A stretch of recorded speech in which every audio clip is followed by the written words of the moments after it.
Assalamualaikum warahmatullahi wabarakatuh. Perkenalkan, saya Rizky Amusida dari kelas IATC semester 5. Di sini saya akan mempresentasikan sedikit mengenai hermeneutika Asma Barlas.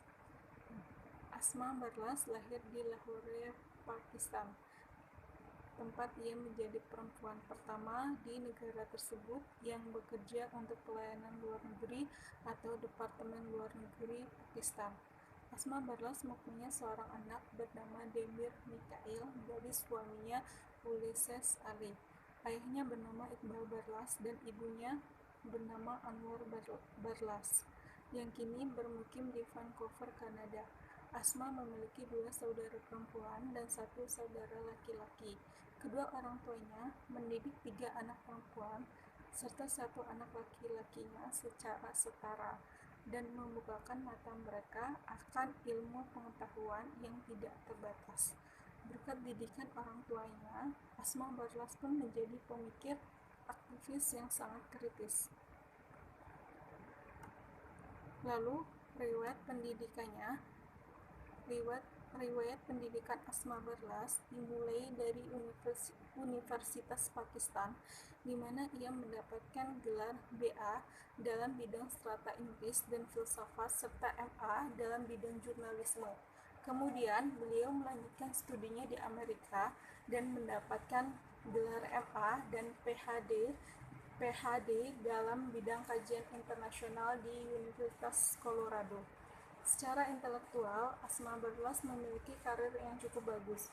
Hal ini bisa dilihat dalam jabatan akademis yang ia pegang dan juga tulisan-tulisan yang tersebar di mana-mana. Bahkan, Barlas menulis tidak hanya terbatas pada kajian mengenai Islam dan perempuan, tetapi juga kajian mengenai politik internasional dan isu yang lainnya.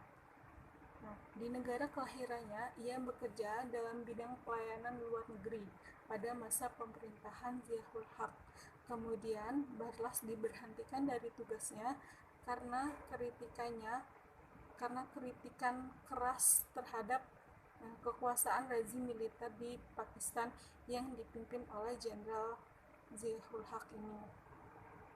Selepas dari pekerjaannya, ia kemudian bergabung sebagai asisten editor di Surat Kabar The Muslim, sebuah surat kabar yang menyuarakan oposisi terhadap kebijakan pemerintah. Namun pada tahun 1983, Asma Barlas harus meninggalkan negaranya karena rezim saat itu melakukan pengusiran terhadapnya dan ia pergi ke Amerika serta menetap di sana. Selain itu, dalam karirnya ia pernah menjabat sebagai Direktur Pusat Studi Ras, Budaya, Etnisitas, dan Ketua Departemen Politik, dan kini menjadi profesor pada Departemen Politik College. Ia digolongkan sebagai seorang penulis yang prolifik dan juga memiliki spektrum intelektual yang cukup luas. Hal ini bisa dilihat dari banyaknya tulisan-tulisan yang tersebar. Asma Barlas hidup di tengah realitas masyarakat Pakistan yang sangat tidak mendukung pembebasan perempuan. Ketika Menteri Zulfikar Ali Bhutto ditangkap pada 5 Juli 1977, itulah dimulainya perebutan kekuasaan Jenderal Ziaul Haq. 9 bulan kemudian, Jenderal Ziaul Haq mengumumkan ketertarikannya melakukan Islamisasi atas kode etik masyarakat Pakistan. Ketika itu pula lah Jenderal Ziaul melakukan kooptasi atas 3 kabinetnya. Jamaah Islamiyah adalah organisasi Islam Pakistan yang sangat getol memperjuangkan penerapan syariat Islam. Ziaul sebagai penguasa berarti berkuasanya kelompok Jamaah Islamiyah yang demikian menjadi tanda akan berlangsungnya diskriminasi besar-besaran terhadap perempuan. Kisah di Pakistan seperti itulah yang membuat Asma Barlas terusir dari tanah airnya sendiri. Di Pakistan, perempuan benar-benar terbelenggu dengan berbagai argumen doktrin agama dengan banyak tingkatan. Menurut Asma Berlas, penerapan syariat di Pakistan sangat mengecewakan. Dengan latar belakang pengalaman hidup seperti ini, Asma Berlas muncul dengan sejumlah argumentasi bagaimana mengatasi problem sosial masyarakat Islam dengan terlebih dahulu menyoroti masalah teologis. Sebab bagi Asma Berlas, persoalan umat Islam sesungguhnya tidak bisa dilepaskan dari kondisi keagamaan masyarakat Islam itu sendiri. Nah, Asma Berlas ini menulis banyak karya baik dalam bentuk buku, esai maupun artikel pas. Nah, karya-karya Asma Berlas itu seperti di buku The Pleasure of the Text, Reading the Quran. Buku ini mengajak para pembaca untuk lebih memahami isi kandungan Quran yang tidak mendiskriminasi perempuan, dan buku ini juga mengupas tentang segala yang dikatakan Al-Quran bahwa Al-Quran menyamakan antara perempuan dan laki-laki dalam urusan reading Quran. Kemudian ada buku Reviving Islamic Universalism. Kemudian ada buku Islam, Muslim, and the Essay on Religion and Political. Kemudian ada buku Believing Women in Islam and Reading Patriarchal Interpretation of the Quran. Kemudian ada lagi karyanya yaitu buku yang berjudul Demokrasi, Nationalism and Communalism, The Colonial Legacy in South Asia. Nah, metode pemikiran Asma Berlas.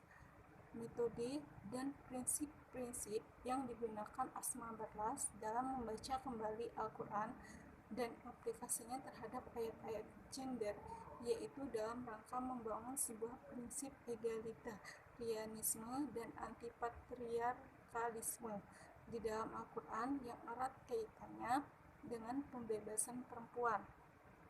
Berlas menggunakan dua argumen penting, yaitu argumen sejarah dan argumen hermeneutik.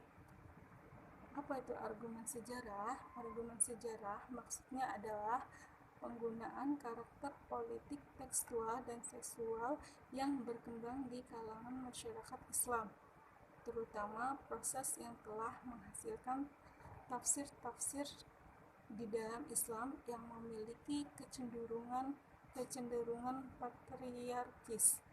Kemudian, argumentasi hermeneutik dimaksudkan untuk menemukan apa yang ia sebut sebagai epistemologi egalitarianisme dan antipatriarkalisme di dalam Al-Quran yang terletak dalam karakteristik pengungkapan diri Tuhan yang menolak pandangan tentang kekuasaan ayah atau laki-laki. Nah, ada 3 langkah yang digunakan Asma Berlas dalam hal ini. Yang pertama, menjelaskan karakter teks Al-Quran yang polisemik dan membuka berbagai kemungkinan pemaknaan sebagai kritik terhadap pola penafsiran yang reduksionis dan esensialis. Artinya, tidak bolehnya membaca Al-Quran dalam kerangka patriarkis saja.